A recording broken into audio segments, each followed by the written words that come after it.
Welcome, everybody. It is another amazing episode of Security Happy Hour. It's your boy, Cyber Warrior. This is CyberWarriorStudios, and it is going to be an amazing episode. We got some. Our guest today is going to be awesome. So let's take a second. Let's compose ourselves, and we'll get into it.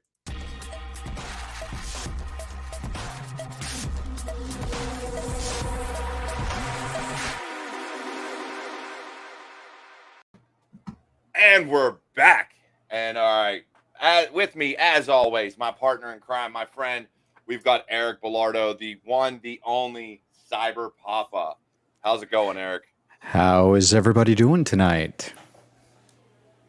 I'm doing great. I don't know about you, but I'm doing fantastic. It's Friday, and I've got my look. I went with the American Lager tonight. We're trying the new Broken Skull. So cheers to all those out there that want to enjoy a drink with them. That's what we're gonna do. All right, there we go. All right, Eric, what is Mountain Dew? So with us today, my guest and a good friend of mine. I've actually been following what he's been doing for the community as far as IT and things like that go. Is KevTech, and I would pronounce his last name, but as I told him earlier today, I would probably butcher the hell out of it. So we're not going to go there. But Kevin, why don't you give people a little rundown about you and who you are, and then we'll kind of talk about what you've been doing and how you've been helping others.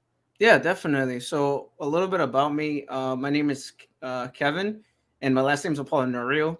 So basically, I started, and my background is a little weird. I'm gonna go all the way back to a lot of different things. So I worked at restaurants. So I've been in IT for a while, but before that, I was going to the restaurant stuff. So I worked at a restaurant. I did about 12 years of restaurant experience. I've been in everything from retail to being a line cook, a cashier, everything you could think of. I even worked my way into management in a restaurant business. And then after that, while doing that, I actually worked for the NYPD as well. So I did 4 years in NYPD volunteer, which was kind of interesting. I have a lot of interesting stories about that. And going into that, because I had so much good customer service skills, I wanted to get into IT, and I didn't know anything about IT. So you hear a lot of information out there that people tell you. It's kind of like good information and bad information. Sometimes it's good, sometimes it's very misleading. So I get information from a bunch of different people, and they tell me about, go get the A+, and you should be able to get a job after that. And that doesn't work that way. So it's like, so I'm over here trying to go into A+, but before even doing that, I went to a school. So I went to a technical training school, and I started getting my feet wet and started learning about computers. I knew absolutely nothing about computers. This is a guy coming from a restaurant background. I'm like, crap, I don't know nothing about, I don't know what a mouse is. I don't know what a keyboard is. I know nothing about IT, not even memory, RAM, and all that good stuff. Nothing, absolutely nothing. I came from zero. And I started reading the A+. And then people are watching today, one of the best resources you could get for A+ is Professor Messer, and he's absolutely free. So I always recommend him. He's like the GOAT of CompTIA certifications. That's why I like him. But besides the point, I looked at his stuff, and I started learning about fundamentals. And then after that, I went to the school. I went to a technical training school, and I got my first job working for the Department of Education. But the thing is, when I went on YouTube, everyone gave me so much bad information. Like, some of it was like, "Go get a certification, you could get a job. You should be good after that." But then going now, if I had to give my advice all over again, going into the past, right? It's so much. It's like a full-time job itself, trying to get a job in IT. It's very involved. So you have to fix your resume. You have to have the certification sometimes, because sometimes the ATS system doesn't even give you a chance or wants to hire you because you don't have the right certification. And a lot of it has to do with networking too, because sometimes it's not what you know, it's who you know. And a lot of it has to do with your LinkedIn profile as well. So if you have a really bad LinkedIn profile that's not tech related at all, no one wants to hire you, no one's going to give you a chance, because a lot of hiring managers go into LinkedIn and look for employees. Same thing with job recruiters. So it's very involved. There's like so many things to get into IT, and we could talk about that today. And my background's a little, like I said, my background is crazy because I worked for the restaurant, and I did NYPD. Then I got into IT. Then I started my YouTube channel. I have a YouTube channel about IT as well. And My background is a little bit of help desk, IT support, desktop support. I worked for an MSP company. I also was a Apple Mac technician, and I've been in multiple hedge funds. So I worked a lot of big hedge fund companies, very, very fast paced. So if you ever worked for a hedge fund, it's extremely fast paced. A lot of executive support, a lot of C-level folks. Some of it is, some of it is like red tape, very cutthroat with people in IT. So like basically their stuff doesn't work, they start to get crazy. So you have to know how to fix their stuff. They're very like they want it like ASAP, very ASAP, you know. So that's the thing with it with executive support. When you're doing that, you have to know what you're doing. You have to have confidence in what you're doing, because when you begin to sweat, they notice that sweat in you and they assume that you don't know anything. So they see that you have no confidence. They start to like, when I don't know about this guy over here. He doesn't look like he knows what he's doing. Can I get another tech? So a lot of it has to do with confidence, and that's what it is. And that's a little bit about me. I could keep talking, but there's a lot of stuff that I do besides working IT or do IT. You can also find me on LinkedIn. I'm always helping people, so I'm all over the place. So that's pretty much it. That's definitely, and that's crazy, because it's coming from all these different, like you didn't even start in IT, you knew nothing and went to a tech school. And that's one of the things that I tell people, and a lot of people have told people, you know, you don't need a 4-year degree. It's not going to hurt you. It doesn't hurt to have that 4-year degree, but it's not a necessity. Mm-hmm. It's not going to hurt you to go get certifications to get into your career, but there's ways in without it. It's not going to hurt you to go to a tech school. There's so many different ways to get into these career fields that I think a lot of people don't understand. There's no one right way. That's right. No, I agree with you. That's the thing with me. Like I tell people that, because I work full-time IT support, and I do infrastructure support as well. And I work for a fintech company. And also outside of that, I'm also a technical trainer for Australia. So I train students in Australia. And then outside of that, I'm a technical trainer in the US for a platform called JSS, or Job Skill Share. So when it comes to learning and training and helping people, a lot of it has to do with soft skills, also technical skills, and a lot of it has to do with how you market yourself, because a lot of people don't know how to market themselves. They don't have confidence in their ability. They don't have confidence in their skills when they go to the job market, or when they go for an interview. So I always tell people that are brand new to IT, if you're watching this today, if you're brand new to IT, learn fundamentals. Like if you have to study something that you don't know nothing about IT, like go look at the A+, read that, look at that, get your fundamentals in place, right? Once you get that in check, then you can start doing home labs, building your own labs at home, and you build your own work experience doing home labs. Then you add that to your resume, and then you have something to talk about when you go to the job interview. Then also fix your LinkedIn profile, right? Maybe your LinkedIn profile is not good. Maybe it's a bad LinkedIn profile. It's probably not tech related at all. You also need to connect with job recruiters, and you also need to do so many other things. It's very involved, like I said, and a lot of it has to do with your resume. So if no one's calling you, if your resume is horrible and you have a bad resume, no one's going to call you. Also, a lot of it has to do with you in general as a person. If you have the right personality, do you fit well with the company? Do you fit well with the culture? Do they like you? Do they not like you? Because a lot of it has to do with that as well. And also another part of that as well has to do with your soft skills, your people skills. Like, can you talk to somebody? Let me ask you a question.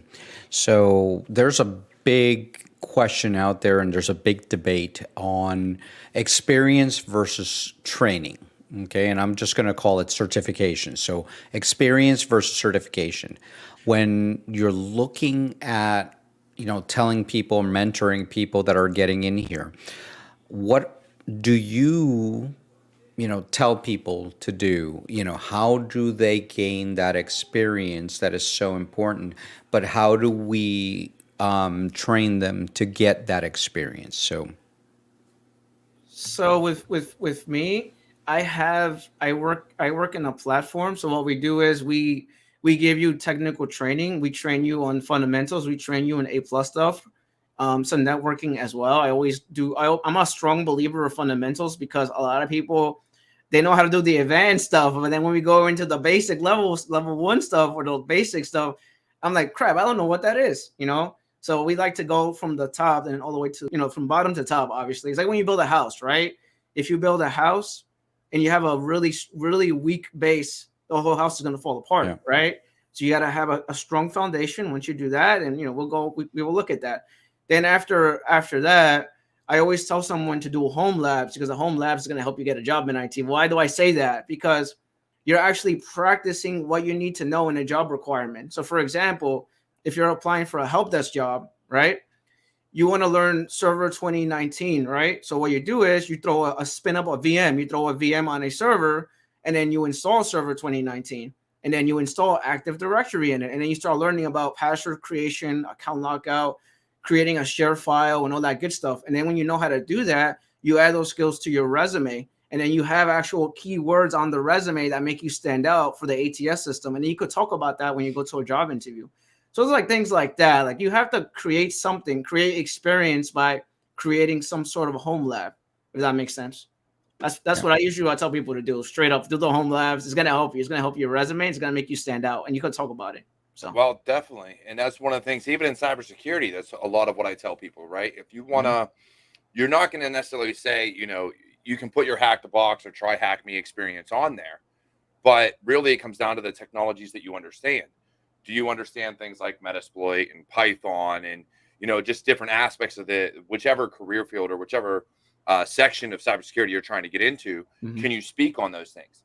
And have you used those things? If you've used them, put them on your resume. And then when somebody asks you, let them know the depth of your experience if the question comes up. If the question doesn't come up, then keep your mouth shut. Yeah. If they don't ask, don't give them, fuel. Don't start digging your own grave, because then you got issues. Exactly. I definitely agree with you. So a lot of it has to do with that, and a lot of it has to do with, like I said, personality. Like maybe you're bad at talking. There's a lot of people. Some people are bad with talking. Like that's why I talked about there's a company. I don't know if you guys ever heard of that company or ever heard of this company. It's called Toastmasters. So I'm not sure if you're familiar with that. So a lot of people what they tend to do is and I never spoke about this. This is the first time talking about it. But a lot of people, when they tend to do is they talk about Toastmasters. So what that does is basically you're able to go in a room, and you start talking with people. So that's like something I recommend someone that's brand new to IT and they're horrible at talking. Like they're good. Like the thing is with IT, and people are gonna people are gonna hate me for this, because a lot of things with IT is a lot of people are good with tech skills, but then when they go talk to someone, they don't know how to explain it in a non-technical way, right? I call it the human skills interface. Yes. Yes. And that layer 8, man. That kills me, man. That kills me when you're like this. I'm like especially me, because I used to interview people too, right? So I used to do job interviews with people in our company, one of the hedge funds I worked at, right? Like this guy has an amazing resume. I'm like, oh my God, this is like the perfect candidate for this job.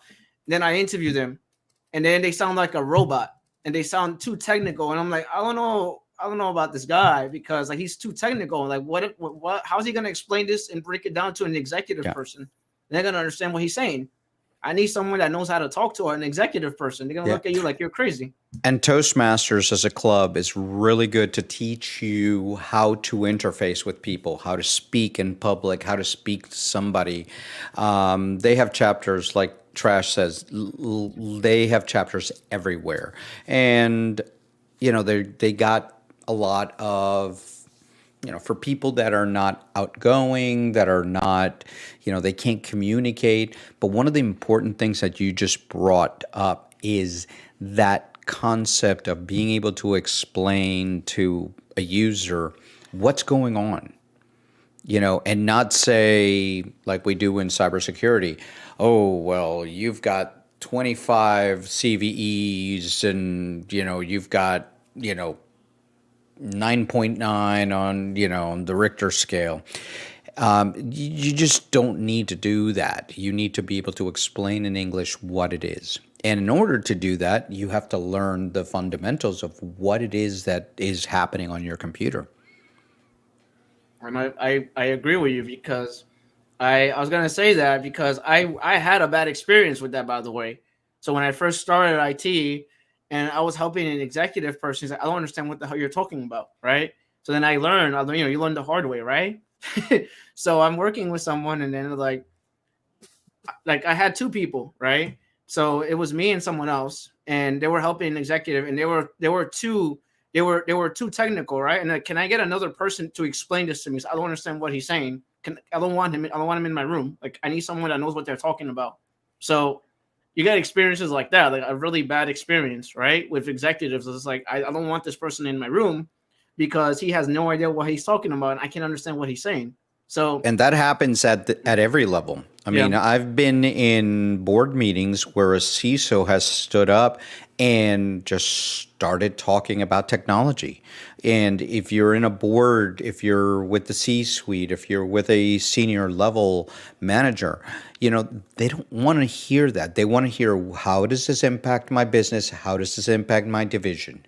Okay, they don't want to hear all the details. So learn. One of the very important skills is to learn who you're talking to. Yes. Yes. And it's funny because this whole conversation, right, when we advertised it, was about IT skills and support. And one of the most basic fundamental skills of IT and cybersecurity is being able to speak to others, which is something we, as, I don't know if it's our personalities or our mentality or just the people that these career fields attract, we have a hard time developing that skill set, that ability to talk to others. So from your standpoint, Kev, And let me add one more thing, because Trash says here. So imposter syndrome is very, very prevalent when people come in. And one of the things that happens is, as a newbie, be it in help desk, be it in security, be it in any of the field, jobs in the field of cybersecurity, is that people don't feel comfortable. So what they do is they go back to their technical skills, and they will just throw up technical terms without knowing that that's making them look bad. And it takes years to learn how to communicate to each person. Mm-hmm. Yeah, most definitely. Most definitely. And it's very important to understand that whether you're new to the field or been in the field for a while, there are times you have to filter your speech and you have to understand who you're talking to and what you're talking about.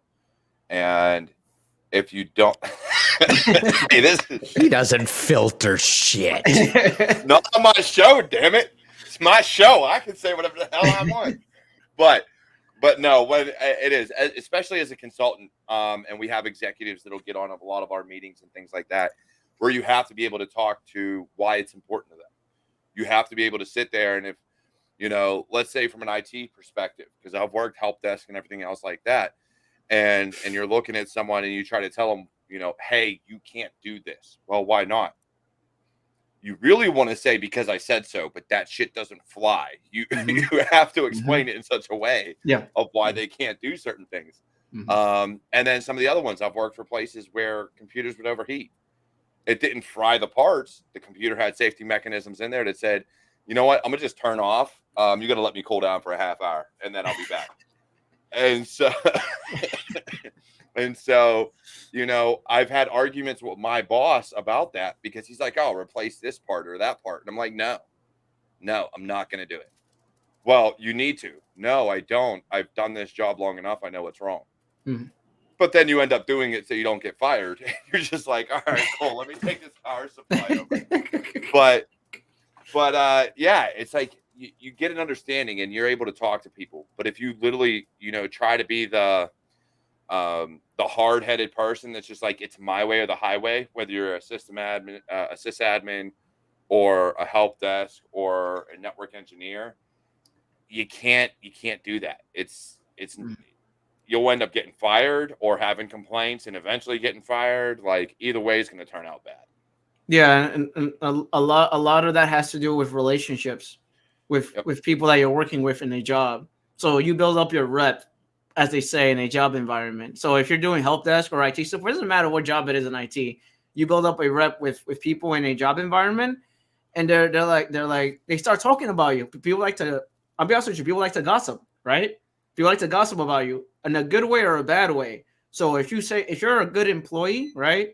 if you're really good at what you're doing, then they're like, oh yeah, that Kevin guy, call that Kevin guy. He knows how to fix it. And then Well, it starts you going know what around. my rep is, right? You know what my rep. Asshole. This is my rep right here.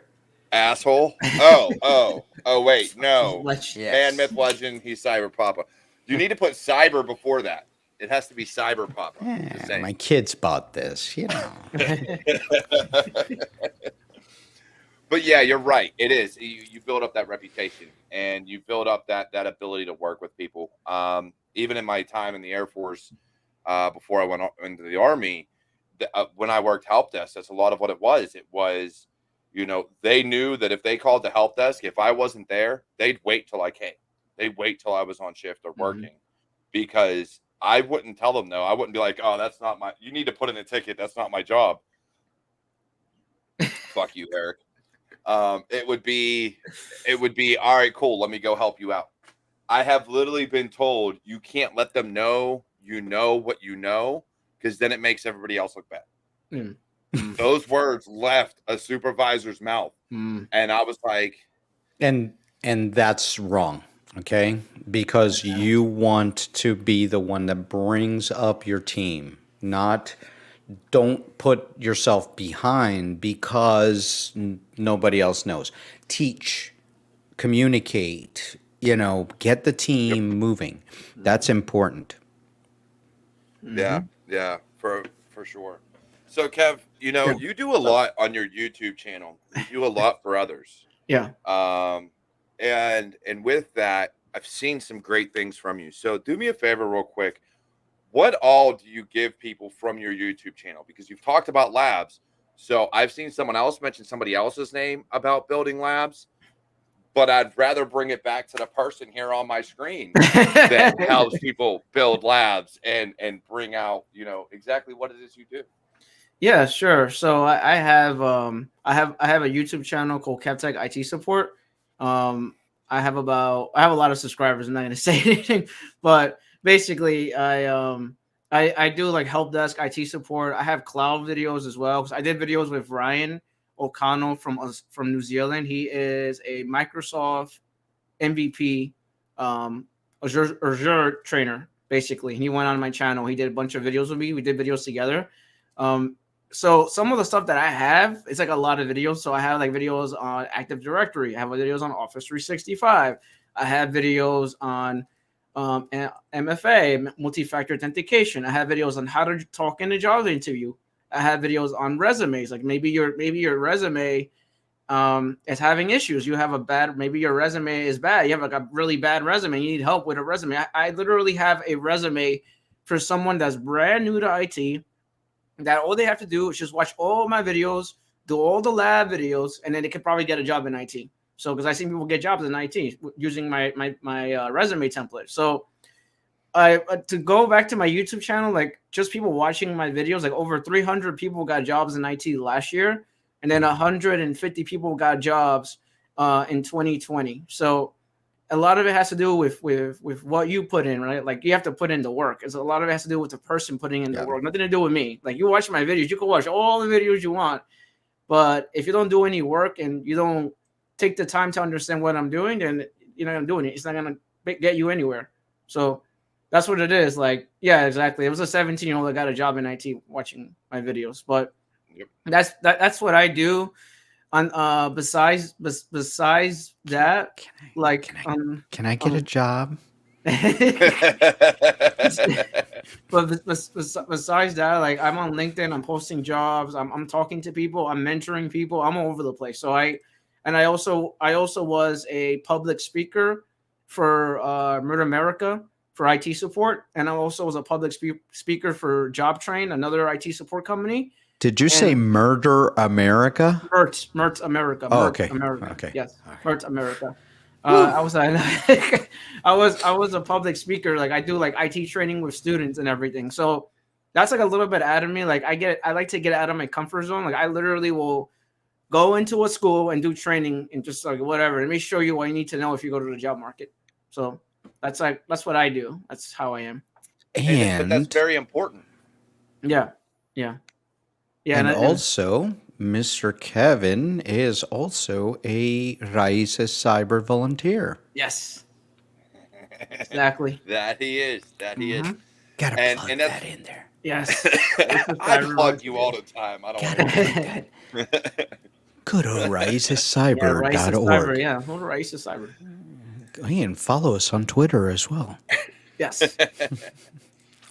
You're lucky I love you, homie. It doesn't, it has nothing to do with the fact that I'm also one of the CTO. That has nothing to do with why I allow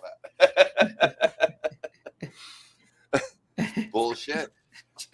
So but yeah, I do. I love what you guys are doing, Kev. The your Discord channel and just everything you've been giving back to the community Mm-hmm. because of how you were brought up. And you said something on Hacker Valley's Discord today, and that everybody learns different, right? Yes. And everybody has a different way of understanding things. And so, one of the reasons I didn't want to do tech videos, I didn't want to do a Tech Tuesday on my channel because I was like, you can't spit or throw a rock or whatever without finding some technical content of what's already out there. So it's like reinventing the wheel. But then I thought about it, and to your point, it was, well, everybody learns different. So maybe I provide something or explain it in a way or give somebody the energy or the excitement that other channels don't do. So let me explain it and let me do these videos. And so to that point, I think that's what you give, is a different way of understanding things that maybe another teacher or another video doesn't give others. And it shows just by your subscribers and what you've given back to the community. Yeah, I got frustrated with IT because, and I'll tell you why I started my YouTube channel. I got frustrated with IT because people give out bad information. Like, it's just so much misleading information out there that it just annoys the living hell out of me, right? So basically, it's just that's what it is. It's like so many people, oh, go get this cert, go get that cert. Yeah. And then what it is when you're brand new to IT, and you're trying to go for a help desk IT support job, Overwhelm. they get overwhelmed. But the other problem is, it's like, yeah, I can't get a job. I must need another cert. So they go get 20 certifications for no reason. Like, that's not what it is. It's just, you just need one cert and you need a good resume. And that's all you need. Like, to be honest with you, I don't know why people do like 1,000 certifications, and they get like advice from Reddit, right? And some of the advice I see online, it just drives me crazy. So then I'm like, you know what? I'm gonna make a YouTube channel, and I'm gonna destroy what the nonsense that people say, because a lot of people say stuff that doesn't make any sense. Yeah. So that bothers me a lot. And then the other thing is going back to teaching, right? I had a bad experience with teaching. So with me, when I went to college, I had a teacher. She didn't know how to teach at all, and I didn't want to say that to her because I didn't want to offend her.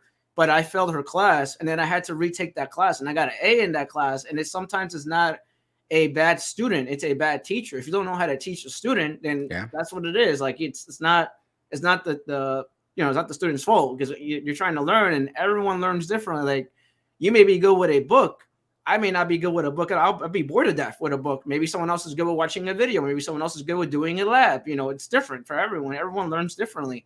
You cannot teach everyone the same, because everyone learns differently, and you got to figure out your way of learning. So, hey, you can't say that in America. We teach everybody the same way here. All right, you have to learn all the same. What is it? What is that saying? If you measure a fish's ability to climb a tree at the same way that you're measuring a monkey's ability to climb a tree, the fish is not going to do well. But each one does better in their environment. So you've got people that learn, like you said, through physically doing things, seeing things, hearing things, repeating things. There's many ways of teaching somebody, so that's very important. Yeah, for sure, and that's huge. And to Kev's point about bad teachers, I had one when I was going for my master's degree. Funny enough, is she knew I didn't like her, so she gave me an A-, and everybody that I taught outside at the smoke pit ended up with an A or an A+. And I was like, you know what? Go to hell. But that came down to, me and her had our arguments. She knew I didn't like the way she taught and the things that she was saying. So it was an understanding, and I knew why I got the grade I did. And all the people that were in the class with me were like, "How did you get an A- when you explained everything to us?" I said, well, she didn't like me, and it didn't help that I gave her a bad review, and she probably knew it was me. So yeah, I mean, it is very much, different for everybody. And I think that's very important for people to understand. And it goes back, your way to learn is not going to be the same. Your journey into the field is not going to be the same. And here we go. So to correct Eric, it's if you judge a fish by its ability to climb a tree, it will live its whole life believing that it is stupid, by Albert Einstein. And it's true. And it's very true. So I haven't seen you climbing a tree, so that's it. Hey, I love climbing trees. I ain't gonna lie, I'm a little spider monkey out there. I'll admit it. I love having the trees in my backyard. I ain't a fish. I'm a spider monkey. I can swim, but a lot of people can beat me. But I can climb a tree with the best of them. So it's amazing though, and it's amazing the things we see. And when you look at IT, and it's funny because one of the ways I advertise this episode is the importance of IT and cybersecurity and that communication flow. And from your experience, Kev, working in the field and being help desk and all these other fields, how important is that communication to you for the cybersecurity teams to actually communicate with you what they need and what's going on so that you can better support them? Yeah, so you need to know, like I said, it goes back to fundamentals. You need to know fundamentals in IT. If you don't know fundamentals, you cannot explain that to another person that works IT. So correct. It goes back to that. So if you don't know how to do something, like for example, I'll give you a real life example. I had someone, there's like a job from a while ago. I had someone, they had a virus on their computer. Then we have it was Silence, right? And then cybersecurity is like, okay, I need you to remove that computer from the network, and we need to investigate this, right? So we took it off the network, and like, okay, what's the next steps? And then we will look at it. We have to run a scan on it and do all the other things, and then you have to know how to talk to your IT person, the person you're working with. And if you don't know how to explain that to them, then you're gonna have a bunch of issues. Same thing with them explaining stuff to you. If you don't know fundamentals and you don't understand what they're talking about, and talking about like IT related stuff, then you're gonna have issues as well. Like, okay, I need you to remove that from the network. I need you to run a scan. I don't know what that is. Like you gotta know what you're doing. So that's for IT. And cybersecurity, it goes back to the communication aspect of everything. So that's what it is. And also it's important that, like I stress the living hell out of people skills, is because as you move up the ladder, like for example, like a manager, director role, any like high level positions, you need to know how to talk. And I'm just being honest with you. If you don't know how to talk, it creates a problem with everybody around you. So yeah, it definitely does. And me and one of my coworkers had that conversation, and it was, we talked about how you're dressed, like the professional appearance, piercing, tattoos, hair, all that stuff. I think slowly but surely is kind of little by little going out the window of what really a professional looks like when they're working. But your speech will not change, right? Yes. That professional speaking of being able to kind of flip that switch and talk to executives in a way that they understand. And so it was, don't use slang and don't use, acronyms and things that they wouldn't understand. And it's not because it doesn't show what you're talking about. It's because they don't understand you. So how are you going to effectively get your point across if you're using terminology that they don't understand? They're not going to get. So you need to be able to flip that switch and not be me and swear every other word. Your computer is sicky poo. I gotta take it with me. Yeah, exactly. That's what it is. Like with me, like I work with a lot of executives. So if you guys don't know anything about me, I worked with an asset management Japanese company, and I worked directly for the CEO. I was his main IT guy, right?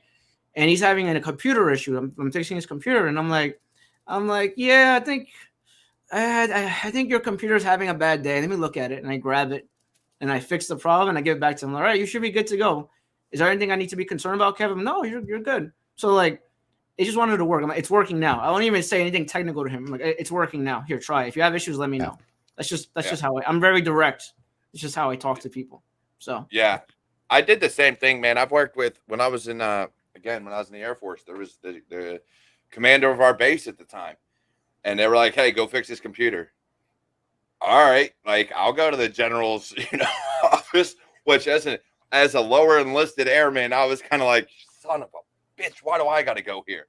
And then you go, he was cool as hell, which a lot of people were afraid of the executives. And this is kind of what got me out of that show is he was honestly a down to earth, great guy. And so I go there and he's talking about like Microsoft Flight Simulator and all this stuff because he was a pilot and all that. And so I go there, I'm like, yo, that's badass. All right, cool. Let me fix this real quick. He goes, take your time, man. So I got it working. He was like, all right, anything I got to worry about?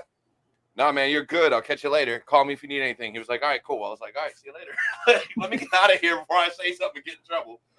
And it's cool, man. It's cool with executives. Like, they're so cool. Like, I had an executive I was working with. He took me out to drink. Like, I literally drank with my all the executives. I drink with them, right? So literally we go and drink. And it's because I have a relationship with them. It's not like a bad relationship. It's a good relationship. And it's because I see what they watch on the computer. Like they have a picture of their dog, their cat, and I just build a conversation with them based on that. I just talk to them like a regular person. I don't talk to you because you're an executive. I don't treat you the same. I treat everyone the same, right? So I treat you the same no matter what you are, executive, not executive. I treat everyone the same. I'm friendly with everyone, and I'm just a likable guy because I don't like to. I'm just. I love you, Kev. Don't let Eric be an asshole. I'm contagious at work because people like working with me, and it's because like I'm so positive about life. It's just You're contagious at work. Yes, in a good way. Positivity is contagious. Like, I'm so positive with so many people. Like everyone around me likes to be around me because I'm such a positive person, and that's the thing. And with the executives as well, like I work really well with them. I have a beer with them. I hang out with them. We go and talk about other things that are not tech related, and it's just that's how it is with me. I build relationships with the clients, and that's one thing. And then the other thing is I know how to have empathy, right? You gotta know how to have empathy. A lot of it in help desk IT support is knowing how to have empathy with the client. If you don't know how to do that, they're gonna get pissed off at you. So you gotta know how to talk to a client. You gotta know how to break it down in a non-technical way and have empathy with each person that you're working with. Because if you take 5 minutes just to listen to someone, exactly. You take 5 minutes just to listen to someone and see and hear what they're saying. And you say something like, I'm sorry you're having that issue. And then you fix the issue, right? And then you're like, I'm going to keep the ticket open for another day or two. I'll follow up with you afterwards. And then you close the ticket and then you follow up with the person. And then, this guy took time to follow up with me. Man, he cares about me, So a lot of it has to do with that. And a lot of it has to do with knowing how to talk to someone and having empathy with that person. If you do that, you build a positive relationship with that person, and they just love you after that. So that's what it is. And relationships are everything, in this industry. And I said this, and Kev, you saw the post. If you start saying no, if you don't build these relationships, you end up with rogue IT, to where you don't know what's going on. Security doesn't know what's going on. No one knows what the hell is going on. But all of a sudden you got 10 servers, 5 workstations, and 3 routers that no one even knows about. And you're just like, how the hell this happened? And it's like, well, because my IT support staff's a bunch of assholes and security always says no. So we're just going to roll with it and stand up whatever the hell we want and bypass them. Mm-hmm. And that's a huge problem. So by having that empathy, by working with your clients and working with the customer, it is very important. And Rebecca has right here, empathy and seek first to understand are key trading. Between that and what Brad said, IT must remember behind the screens are humans, not just issues. Exactly. And yes, we joke about it. We do. We joke about layer 8. But at the same time, they're still humans. They're still going to make mistakes. Nobody's perfect, just like no computer is perfect, no operating system. Mm-hmm. If anybody ever tells you something's unhackable, they're lying to your face and just, trying to make money, So all these things are very, very important. And I think that is something that those in IT need to understand. You're not better than the other person behind the computer. You just know something that they don't. But I guarantee you, they know something that you don't. whether it's accounting or HR or an executive that knows business, they know something that you as an IT person does not know. TW Infosec. We saw. We all saw that shit at the same time. No, I have a story on this. This is completely true. Okay, completely true.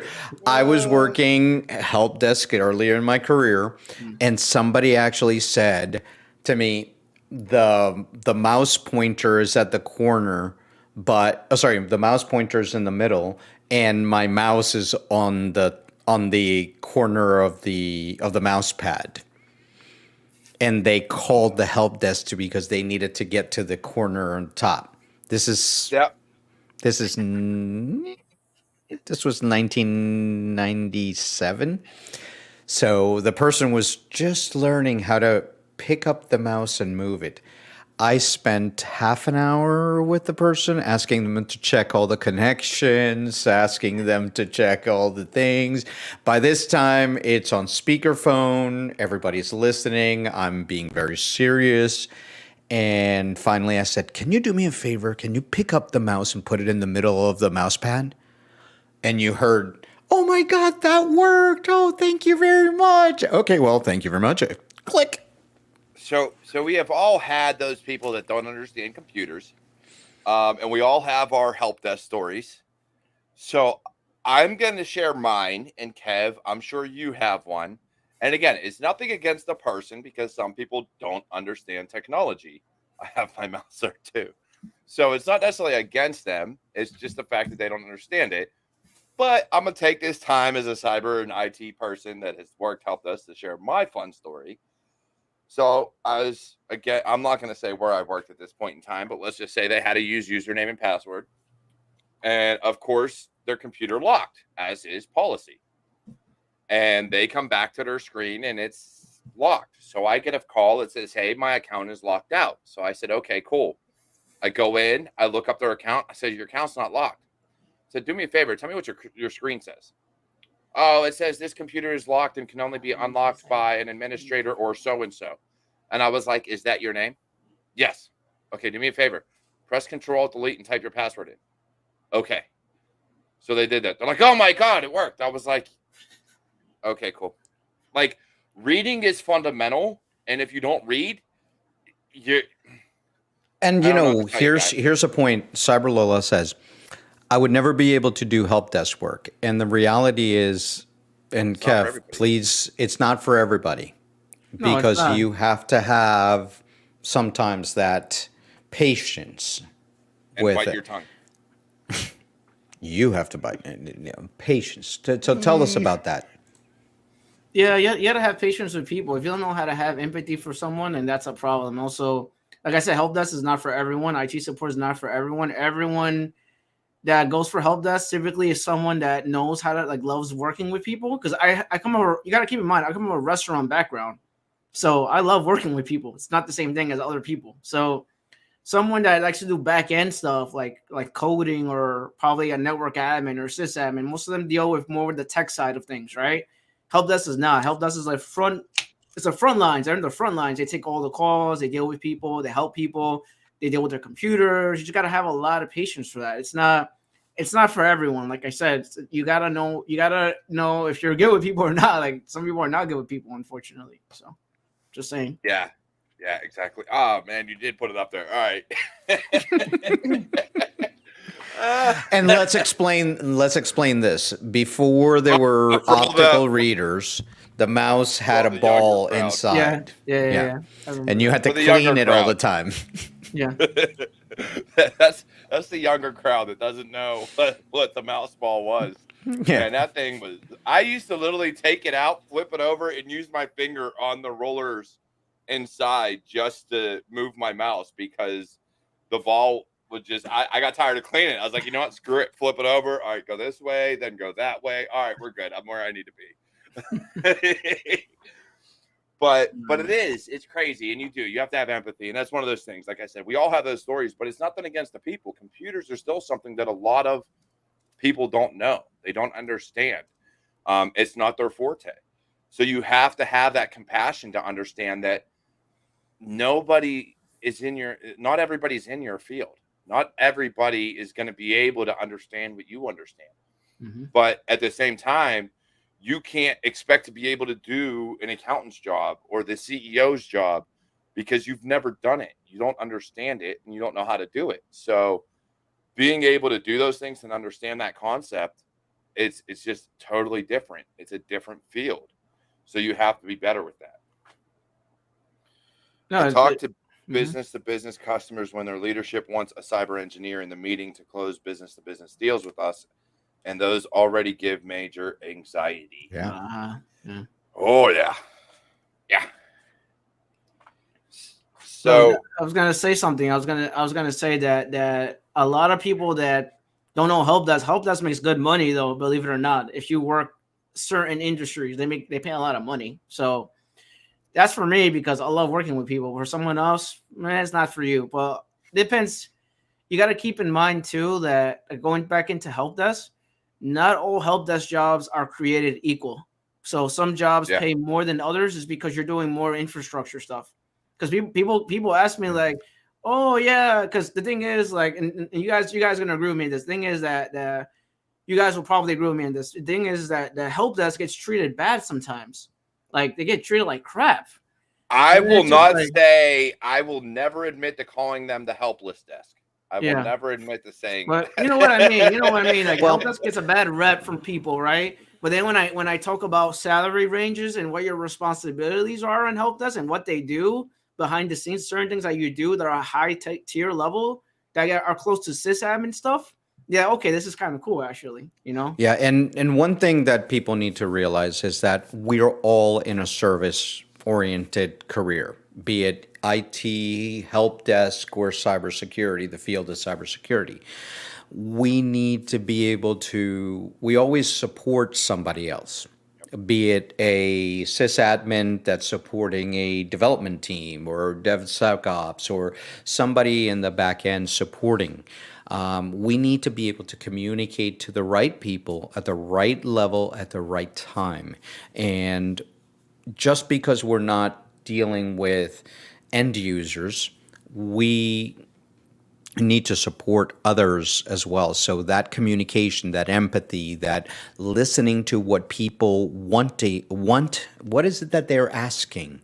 You know, sometimes people don't communicate very well and ask something, but you got to listen. It's called active listening.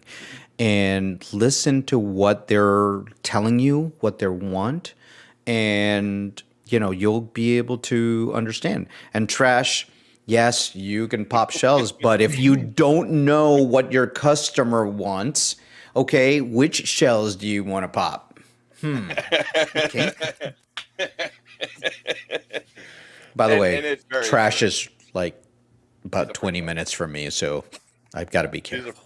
He's a friend of ours. I was gonna say that you got to keep in mind too when you're working help desk. I get into arguments all the time with people from other departments because when you make a change, it affects help desk. They're literally the first ones to respond to the change, whether you're making a network change or a change in cybersecurity. They're literally the first one to get hit. So you have to have a good relationship with your IT team because a lot of it has to do with that too. You have to know how to build a good relationship with your team. With me is like, I did help desk before, right? The thing is, I'm friends with the sysadmin. I'm like, I'll get you a beer later. Oh, I got you, Kev. You want me to make a change for this person? Yeah, I got you. I'll make you a change. I'll do that change right now for you. And you got to know how to build that relationship with the people in your team. And that was me with my IT teams that I worked with, throughout my career, whether it was in cybersecurity before I became, or whether it was in IT before I transitioned over to cybersecurity. It was that relationship of, hey, I need you to like distribute this patch because there's issues. Or as help desk, it was, hey, look, I got this account locked out. I'd go to my sysadmin and be like, hey, can you fix this real quick because I need it done. They'd be like, oh yeah, no problem. But when you piss people off, they don't want to work for you. And we got CW Infosec down here. We need good leaders in help desk as well. It's not for everyone, and people often move on. But having a good first experience on the desk can be the difference for someone staying in tech or leaving. And that is so true because your leaders, and we see this all the time, your leaders will be the first ones to transition you out of the tech field. They'd be the first ones to give you that bad experience and be like, see you later, I'm out. I ain't doing this shit no more. No, I agree. I agree with you, because if you have a poor, if you have a bad manager, man, it ruins your experience in IT. You're like, man, I don't want to work IT after this. It gives you a bad taste in IT, and that has to do with we can have like a 5-hour conversation about company culture and all this other stuff, right? And politics and IT, like it's like so many things I could talk about. Oh, right? So much red tape, especially like you were I'm not gonna talk about that today. But you have to know when it goes back to you doing the job interview, right? You have to interview them like they interview you. It's a two-way interview. If you're interviewing them, they interview you. It goes back and forth. You want to see that you feel well with that company and they feel well with you. If you don't do that, then you're gonna have a bad experience with that company. There's a bunch of red flags in that company. Stay away from that company. I'm just saying. So Yep. And that goes back to, and again, we've talked about this, so many people want to change an organization and how they do business, whether it's with who they hire or who they bring in or how they treat people. And it's so difficult to do that. You end up with a bad experience and sometimes want to leave the career field or feel like every company's that way. When the reality is, if you would interview that company at the same time and actually get a feel for who they are and just be like, you know what, you're not a fit for me, and move on to the next, and then find that company that works for you. And unfortunately, myself, I was in a position when I retired out of the Army, wife, 5 kids, I was like, I have to take the first job that will take me. I need to make money. I have to have an income. And so I worked for an organization that I did not like. My salary, they were like, oh, we're going to pay you this amount, which was like here, but we're going to give you quarterly bonuses, which should bring you to the right salary range. But we can't guarantee that because your bonuses, I'm like, I can't pay my electricity bill off of bonuses. Like, how the hell am I going to do that? But I had to take a job. I needed money. I needed to be able to feed my kids. So I ended up going with them and left within 6 months. It wasn't a culture that I enjoyed. Oh, dude, I need more than a TV. I actually need a new camera for the show. So if we want to crowdfund a new camera for the show, that'd be even better. Okay, you just took that the wrong direction, but that's okay. It's okay. My TV is good. I went and bought a new one after my youngest broke it. All right. So my youngest took a plastic hammer and broke my TV. And I was like, all right, cool. My wife was like, you can buy a new one. And I was like, I can? All right. She goes, I like this one. And I was like, all right, cool. Let's go get it. But yeah, it is. It's all about finding that culture that fits. So I don't care if you can get mad about how a company treats you. But if you did not interview that company, I kind of put that on you a little bit. Yeah. You didn't do the interview to see how they treated you. Let's also understand that we, at least in the United States, we're an at will. That means it goes both ways. If they're not a good fit for you and you're not a good fit for them, if you're not a good fit for them, they'll get rid of you very quickly. Do the same thing. Move. It used to be that people would look down on people that were at a company for 1 year or 2 years or something like that, or had many, many jobs. And yes, that can trigger some other things. But if you're moving for the right reasons and getting experience and moving in your career, that's also something that's very good. Yeah, and I want to add to that. Is the thing is that I don't want you, and it's like something that I talk about too. I don't want you having a bad experience in IT at all. And then you're like, man, IT sucks. I don't want to go. I don't want to work here. Like it just, I don't want that. So that's why it's a two-way streak, right? You have to interview them, they interview you. Goes back to that, because if you don't do that, then That's right. you just don't. You don't want to work IT anymore. It gets rid of that energy. You know how you're doing something new for the first time and you want to try it, you're excited about it, but then you realize that this is not what you want or what you like, and then you're not excited anymore. It's going to get rid of that feeling from you if you have a bad experience with a company. So you want to make sure you do your homework. And Cyber Lola said it too. The company investigates you upon the hiring process, right? The candidate should investigate the company as well prior to accepting the job offer. One of the things I tell a lot of people that come to me and they're like, hey, I've got this interview coming up. What should I do? And Eric with the Dancing Granny again. Of course. We can never have an episode without Dancing Granny. But But one of the things I tell a lot of people that come to me about interviews is like, have you researched who's interviewing you? Do you even know who's interviewing you? If you don't know who's interviewing you and you haven't done your research, then how are you going to question the company? How are you going to ask them anything? And that's a huge problem. Like, if you're not willing to put in the work to actually do your own research, then a lot of the issues are on you. Sorry, I can't help but laugh at that. Oh man, him and his robot and Granny, it's the best. It's the best. I was like waiting for the music. I didn't hear it. Hey. Oh yeah, Daniel's always here for Dancing Granny. He likes Granny better than the robot. I like the robot better. The robot got better dance moves. Yeah. There we go. But I was gonna ask actually. I'll actually share a story with you on my job. My job, a funny story with me in IT actually. Yeah, do it. So, I was working with. So I worked for the DOE, right? And basically, I was a field tech. So I was a field tech, and the thing is, and you guys are gonna look at me like I'm crazy because I don't drive. So at the time, I didn't drive, so I had to take the public transportation to get over there. So there's a ticket in the queue. I take the ticket, right? I spend 2 hours riding on a bus and train, and to do the ticket, I go over there. The ticket is about no internet access. I have no internet, right? So I go over there. I sign. You have to sign a paper to go in the building and everything. I go to the building, and then I go in there, and it's the principal, right? And they're like, my internet is not working. And then I'm looking at the computer, and I see a red X mark on the bottom right-hand side. I'm like, there's no internet on this thing. Interesting. And I'm just looking at the computer, and I'm like, you know what? Fundamentals, right? Let me look at the physical layer first, right? Yeah. So I go and I'm like, let me go and look at the physical layer. So then I go and grab the cable that's in the back of the PC, and then I notice that it's plugged into the printer. And I see it's plugged into a printer for some reason. And I'm like, what the heck happened here? And I'm like, oh, that's why it's not working. And then I go ahead and I plug it to the wall. And that's when they had AOL.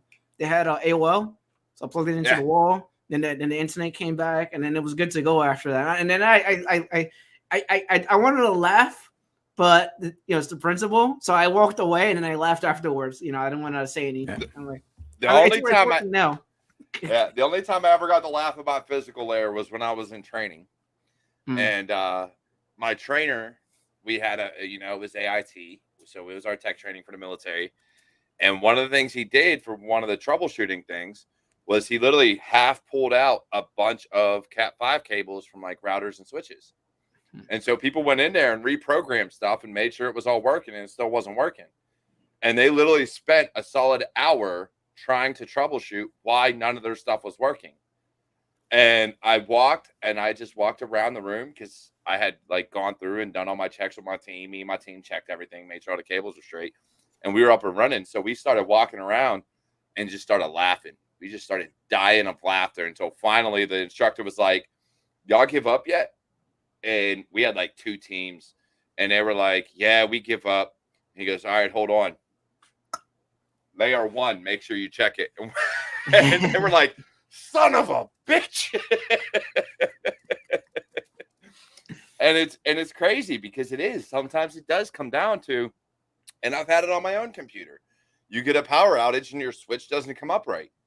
So you're like, well, shit. And you're like, everything seems to be working, but it's still kind of like messed up.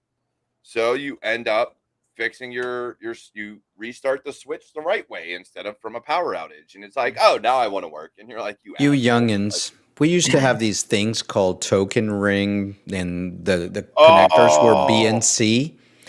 And just to mess with people, you just twist the BNC and pull it out a little bit. And boop. That's brutal. You're an asshole. You're such an asshole. But I gotta say, Kev, it's been crazy and it's been great. So if you could give any advice to anybody when they're trying to break into IT, what would you tell them? Like, what would be the biggest point that you can give them? Yeah, definitely. So one of the most important things out of everything we talked about today, one of the most important things that I talk about and I train people on is embrace rejection. So when you're brand new to IT and you're starting off for the first time, you have no job experience, you need to know how to embrace rejection. So no matter how many interviews you get, how many job applications you put online, don't be discouraged. Don't give up. Someone will open the door for you and someone will give you a chance. So a lot of it has to do with that applying. I guess I call it applying fatigue. So Yeah. you apply to so many jobs and then you're like, man, no one wants to hire me. So you got to have the right attitude and the right mindset. If you do that and you get that first job in IT, after you're getting that first job in IT, I promise you that the doors will open for you because you're getting experience after that. You're going to be good to go after that. And that is my word for everyone that's brand new to IT. Definitely. Eric, before I send this off, what you got, brother? I got Dancing Granny right now. Okay. And, they're asking for the ancient lore. And, we used to program in punch cards. So, All right. So, yeah. So if you're looking at careers in IT, cybersecurity, it is a really good way to get into the field and get your hands dirty by doing the help desk and the IT and things like that. If you need help, go see Kev. Kev on his he has a great YouTube channel. The link are in the description right here, as well as he's got a Discord where he can, you guys can get some information there as well. But please, don't let the lack of a degree or the lack of experience keep you from coming into tech. And for that, reach out to any of us. So I'll leave you with Dancing Granny. Yeah, definitely. Look, I echo what Eric said. You can always reach out to any of us. Kev has been a big supporter of the community, a big supporter of IT and helping people find employment, helping them get to that point of being able to get a job. So if you're not watching his videos, if you're trying to break into the field, please go check out Kev Tech. I promise you won't regret it. It is one of the best things you can do. Otherwise, this has been Security Happy Hour. Of course, it's me, your boy, Cyber Warrior, and this is Cyber Warrior Studios. And I love you all. Take care. Enjoy your weekend. And I'll see you all next time.